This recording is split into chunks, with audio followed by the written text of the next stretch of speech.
Hello, my name is Wendy Potomsky and I'm the managing partner and owner of Retake Furniture Rentals. Retake is once again a proud supporter of the Canadian Film Festival and is working to contribute to the Canadian film and TV industry by making it an easy and sustainable place to do business. Retake provides sustainable short and long-term furniture rental options to meet production schedules and product needs. Retake also understands the importance of set design and the dynamic nature of the film and TV industry, which is why we created a company to specifically support Canadian filmmakers. Retake can assist you in setting up your production office with sustainable alternatives to keep your team working safely as we all head back to work. We use sustainable approaches to minimize product going to landfill, which means any product supplied by Retake is helping to support the circular economy. Our in-house upholstery services can tailor our product to meet your set design requirements and match your color schemes. Contact us to discuss your office furniture needs. Our goal is to help you get back to work as safely and efficiently as possible. Stay safe, everyone, and enjoy the films and shorts at this year's Canadian Film Festival. Celebrate Canadian filmmakers on Super Channel Fuse with an exclusive homegrown event. I'm ready. Go. The Canadian Film Fest, presented by Super Channel, brings this year's festival into your home for a second year as a virtual experience. Goodbye. Every Thursday, Friday, and Saturday night until April 18th. Enjoy the premieres of indie films and shorts from critically acclaimed and up-and-coming Canadian producers and directors. And this is where the donkey starts talking. Immerse yourself in this inspiring and spirited event, both on air and online, with live Facebook Q&A sessions that follow the films. Makes sense. Start it. Experience the Canadian Film Fest, proudly presented by Super Channel. Hi everyone, welcome to the Canadian Film Festival. Thanks for joining us for a Q&A with our filmmakers of the evening. Tonight's feature film was events transpiring before, during, and after a high school basketball game. And we're gonna be joined by the filmmaking team in a moment. But to start, my name is Mark Yashodi. I'm one of the programmers of the festival. And my name is Bern Euler. I'm the executive director of the festival. I want to welcome everybody here, and I hope you enjoyed yourselves as much as I did. Starting with Breakout, with our first film by Kevin Harford. Kevin's right here. Want to say hello to the nice people out in internet land, Kevin? Hello, everyone. And I love that Kevin's here because he's a CFF alumnus who's been with us twice before. Sorry, Kevin, was it last year and then 2 years before that, or just last year and last year before that? Last year and 2 years before that. Oh man. For I Love You More and You Two Chuckles. Yeah, which were incredibly funny movies with just really unique takes on genres or tropes that you have seen before. And this time it was the hunt for a roommate kind of thing. But Kevin, you took me, you planted some seeds. I didn't hear one of them or really take it in because you're distracting me with nobody's talking. You hear everybody's voice, but you don't see them talking. I'm like, oh, that's interesting. What's going on here? It's quirky. It's funny until the end, until the trust fall, which had me in stitches. How did you plan for that? Like, why are you such an evil comedic genius? That's actually what I'm asking. Maybe I'm born with it. I originally planned it. We have a lot of filmmaking happening in Nova Scotia because of our low numbers, but we still have to be really COVID safe. And I was trying to write something where nobody would have to talk to each other on camera. Oh, no way. And so I saved it for about 2 parts where somebody speaks, which is at the very end, and then there's something before, which now that I'm trying to think, it's the little girl says something. And other than that, everything was just kind of recorded separately, which was very intentional. It meant less time without a mask for everyone involved. Where did the concept for it come from?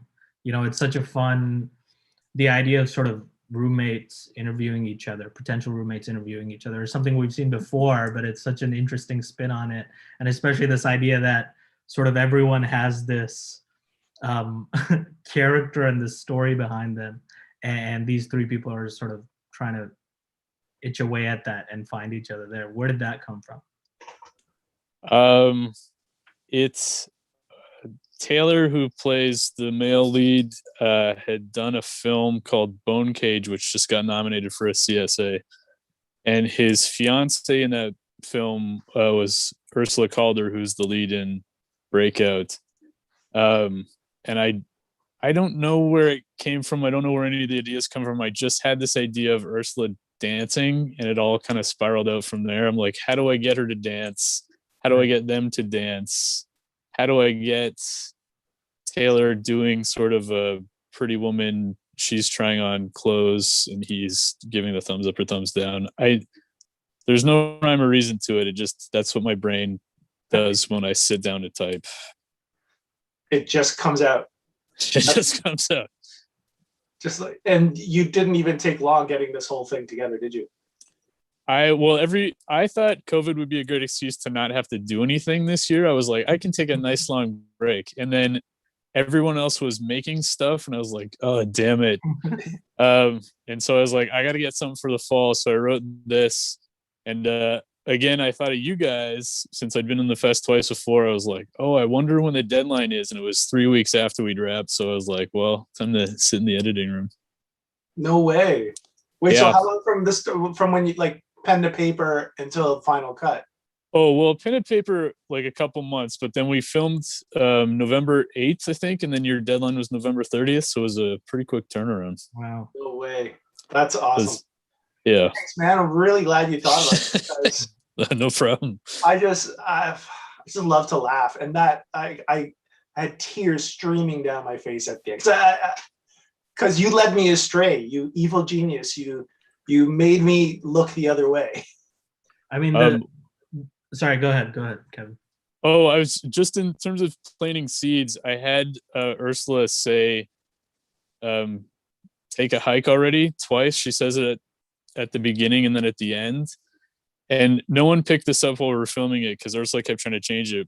But she says something about her little sister saying, "Get out of town, man." And she's like, she has a catchphrase and it drives me nuts. And it's because her catchphrase never caught on. So she's just spent years trying to take a hike already to get going. Mm-hmm. And that was one of the very intentional things that I planted. But what were you going to say? It's interesting that you talk about the quick turnaround time because I was going to ask about the editing. I think the editing is so great, and it's sort of the way all the pieces fit together is kind of the fun of the film. And so and one of the other things I love about it is the way you're using sound, like the dog barking in the background and the drum when she's dancing. You know, there's so many little touches like that. Is that stuff that you sort of had figured out when you started, or is that stuff that you built out when you started editing?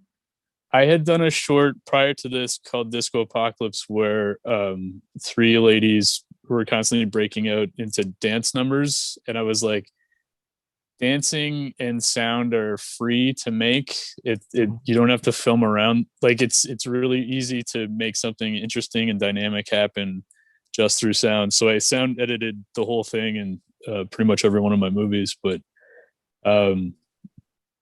it's the dog, which if you watch through the credits, you'll see the dog, which was Kumi and Taylor's foster dog that they had. I was like, what? Like 3 seconds out. They were fostering it while we were filming, and then they had about 10 days to decide if they wanted to keep it. So now it is their dog permanently. But I just like this idea that there's this really annoying thing happening in the background that no one's ever acknowledging or paying attention to, which again is another one of the fun things about sound. Yeah. We always, for some reason, we always end up talking a lot about casting and talking a lot about actors' process. And these are actors. What's interesting about this film and your other films that have shown at the festival is these are actors you've worked with a bunch. So can you talk a little bit about, you know, what that relationship is like, what that process is like? Do you guys have a shorthand? Does it make things easier or not easier? What is that like, working with people you've already worked with so much? Well, Kumi and Taylor are 2 of my best friends, and they're a couple in real life, which makes it easy to schedule them at the same time. Taylor auditioned, the only short film I ever made where I auditioned people. Taylor auditioned and he didn't get it, and then he kept sending me like updates about his reel and like his headshots, and I was like, I don't know you. Why do you keep sending me this stuff? And then eventually, when something came up, I was like, oh, I should use Taylor. It works. That trick works. It works. And they're very they like being directed, and I like to direct people to be as statue-like as possible. So it works out for all of us.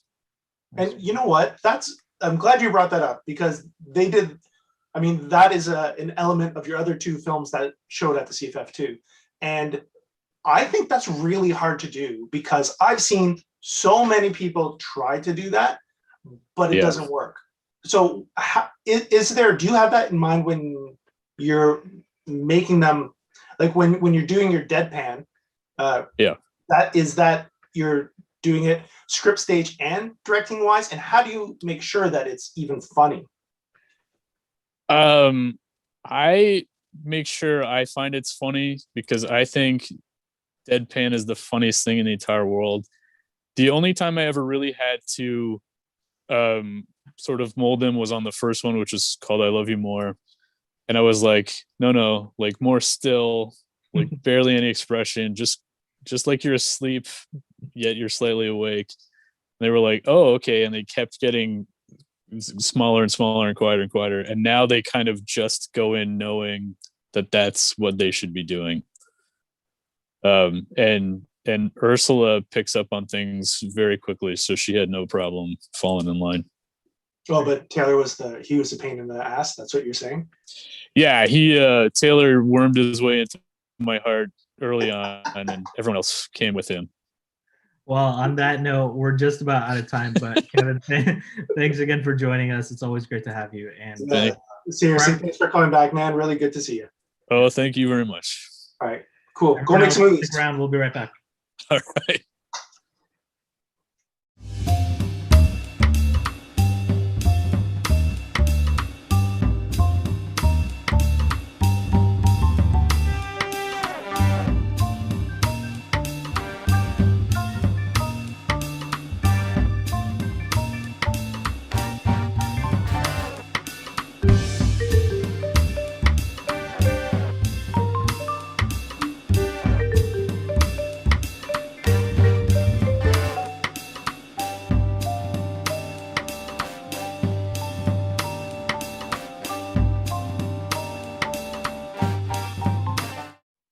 Hello, and welcome back to our Q&A. So to talk about our feature film now, we're joined by Ted Stenson, the director of events transpiring before, during, and after a high school basketball game. Welcome to the festival, Ted. Why don't you introduce your team to us? Sure. So Kevin Dong is one of the producers. He's here. And then two of the star actors, Isra Abdelrahim and Maddie Vermeulen. Hi, guys. Nice to have you with us. Yeah, it's a really wonderful film. It's filled with a lot of dry humor, but we felt like it also demonstrates so much careful thought about the high school environment and the kind of all the dynamics that are at play and the way they connect with each other. And it just makes such funny work of the minor quibbles of high school that feel so big at that age, you know? So Ted, why don't you start by telling us about, where this project came from? What made you want to make this film? Well, it was definitely kind of autobiographical for me. Because I played sports in high school, and and in junior high too. And like I guess I'm the common denominator, but I was always on really bad teams, and like we were always just hopeless. And but I mean, I still loved playing, and it was still a fun experience for me, and I think for everyone. So I guess I was always interested in doing a story that kind of showed a different side of what the high school experience is like and what high school sports are like, because I feel like kind of unfailingly, like high school sports movies fall into kind of these really cliche categories, and they're either like underdog stories, or they're kind of fall from grace type stories. So I wanted to try to do something that showed the kind of more mundane reality where yeah, I mean, the games aren't always that memorable, and things don't always come down to sort of the last second or the last shot, and yeah. So I mean, I thought that there was something funny about that, and also playing against the kind of conventions of like the types of kids that would be jocks or the types of kids that would be the drama kids, and yeah. So I guess it was sort of to play against the sort of cliches of the genre. That's great. Actually, that's one thing I really, in what you just mentioned, Ted, is the mundane, and you're really able, and this is actually not even just you, it's the whole cast and crew.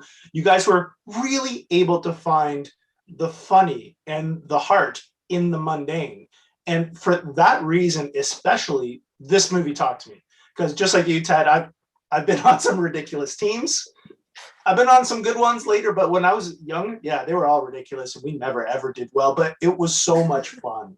Even as heartbreaking as the scores always were, the real stuff was happening on the bench, and the real stuff was happening behind the bench, and you didn't even show the game, right? So you guys really focusing on the characters, and all from the very first shot where it's just the basketball net slowly lowering. And from that moment, I was like, oh, I know what I'm in for now. This is going to be fun.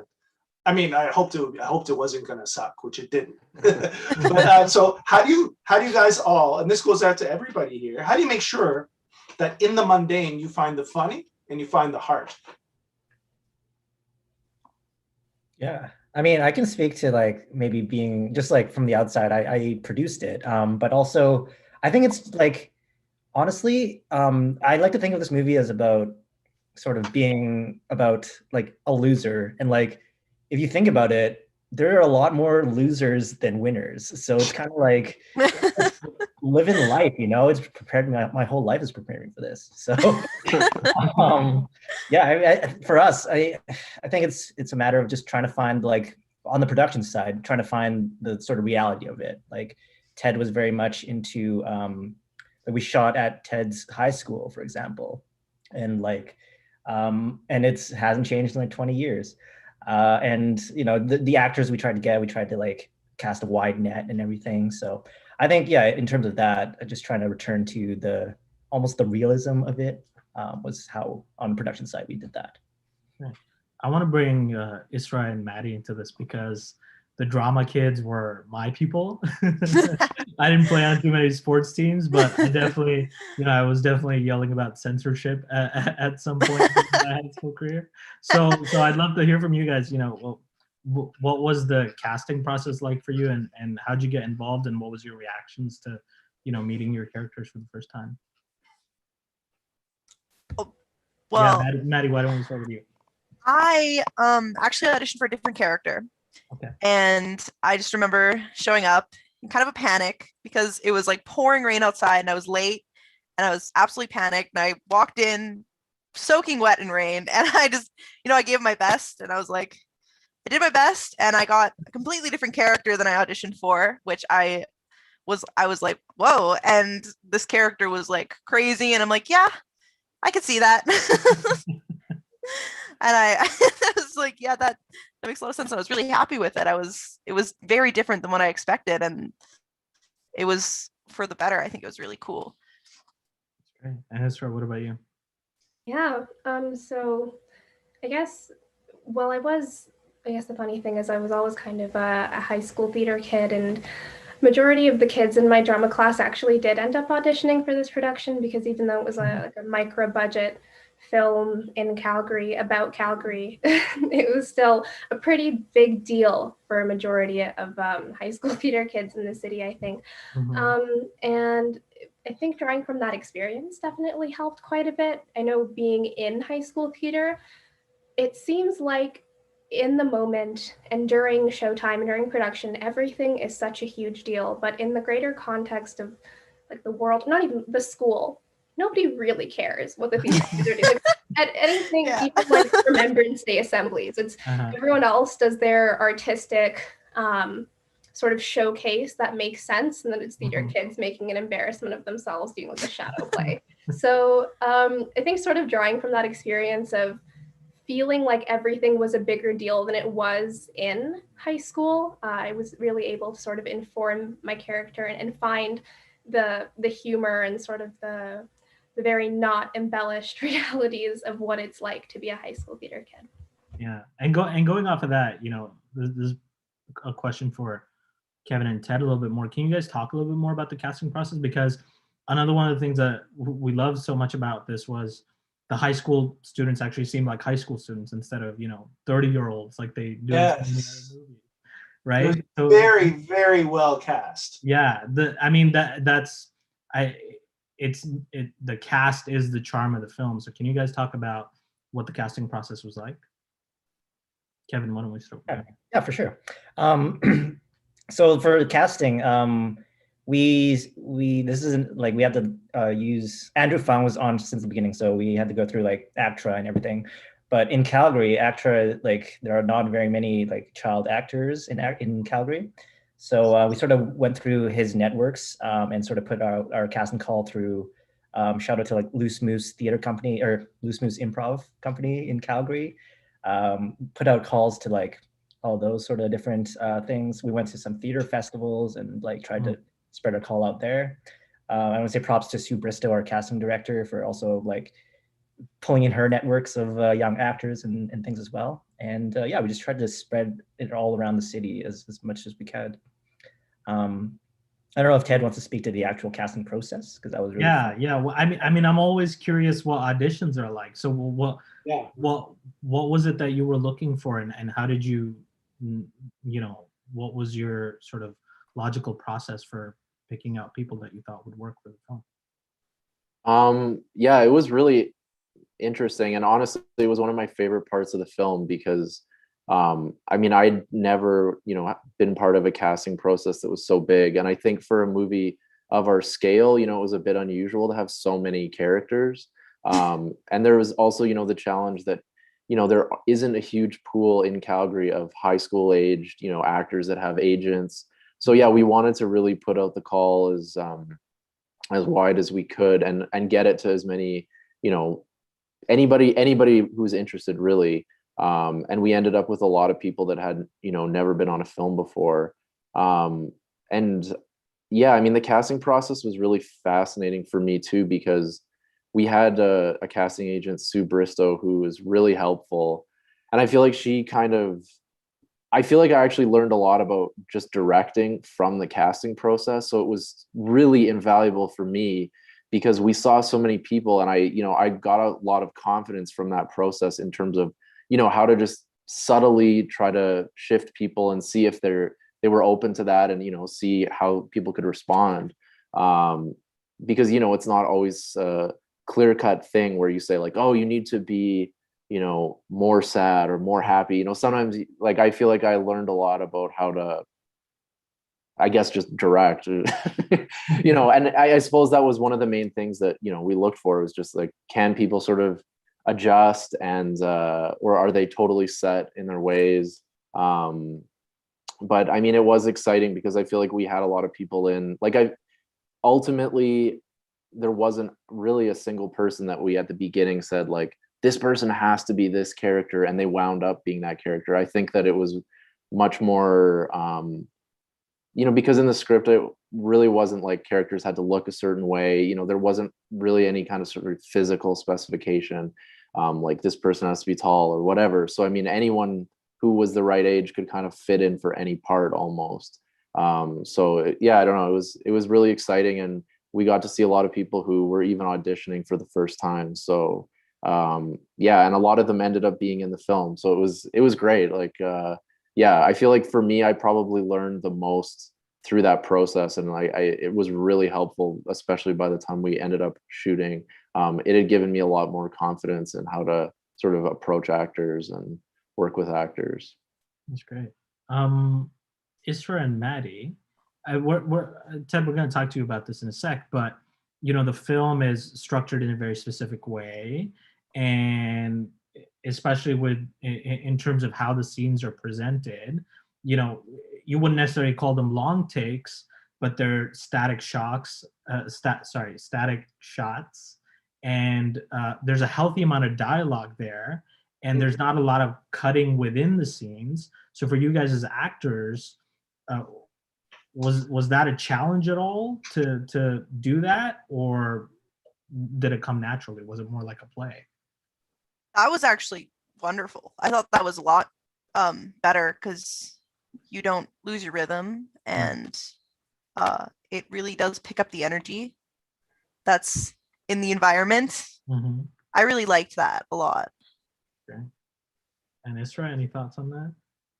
Yeah, so I think there were both pros and cons. Like similar to Maddie, it felt like the closest thing to what I had already experienced, which was theater in high school.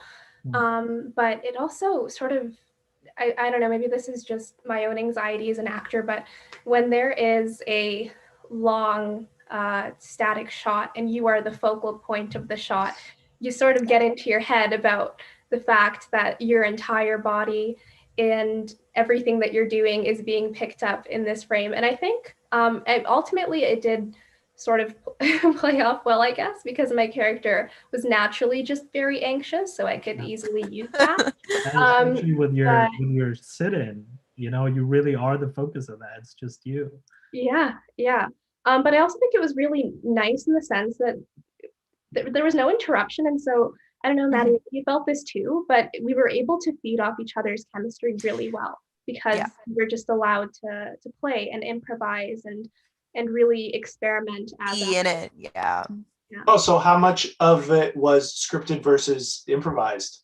And Ted, how much did you tell them even beforehand they could, or was that just a generic thing? I mean, I think it ended up being pretty close to the script, but we did end up doing, because I had always kind of from the very beginning, I'd written it with the idea of doing these static, uncut takes. So, kind of masters for every scene. So, and we shot it like that. So, but occasionally, we would switch lines around on the fly and, cut lines out. So there was a lot of that happening, and, and then some improvising. Ultimately I feel like I painted myself into a bit of a corner by having such a sort of strict, visual style. And but it's funny, it works really well for the film. That's one of the things we loved about it so much is the formalism of it, and it's almost like, especially with the play, it's almost like you're watching a play within a play, and seeing everything in kind of this like stage-like fashion.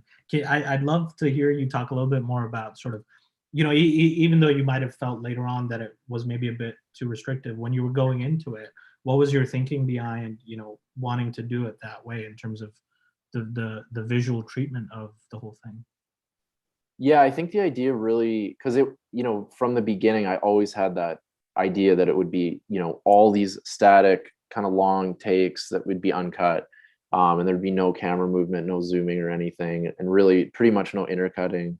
I thought that would be the best way to sort of present it in a banal fashion, like these mundane events, and they're not embellished by the camera, like, a very sort of like neutral, objective perspective for the camera. I think, and in a way it was actually like a great, for the production. I mean, we shot really quickly.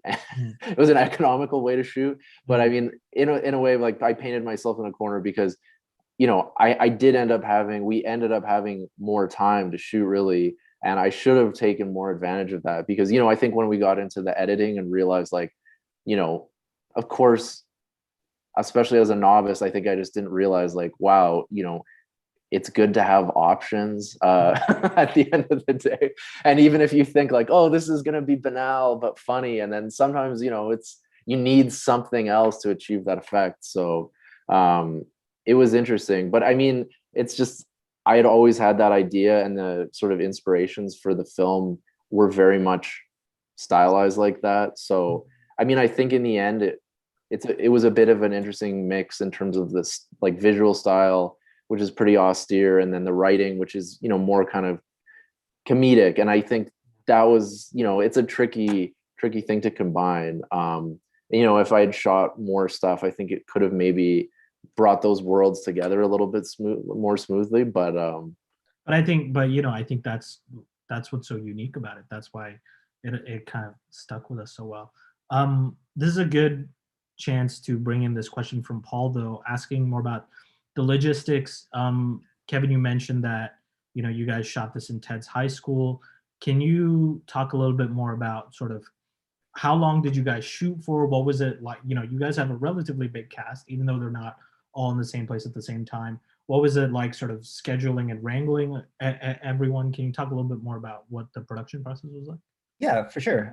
So we shot we planned for 15 days. So this is like a micro budget shoot. So That's not a bad time. That's good. That's pretty quick. Like we thought it would be pretty tough, but like Ted said, it actually like due to actually some really, really good planning by Guillaume Carlier, our DOP, and Ted, like who basically storyboarded everything. So we were able to like know exactly what we wanted to get. But yeah, that's a huge part of it. So like we had a really good sort of like storyboard a plan to work for them. And in terms of scheduling things too, we sort of shot all the kids at once, like we started with, I think, the theater kids, and then sort of went to some of the adults, and then ended with like the basketball scenes, due to like some availability with Andrew and everything. But yeah, we ended up having like 2 days off, which is crazy, I think like we shot so quickly that we wrapped 2 days early, and then that I don't know, maybe that shows like either really good planning on my behalf or really bad planning. I'm not sure. But yeah, I hope that answers. Like, I'm not sure what else. Yeah, no, that's great. We have another question here from Paul, asking more about the dialogue.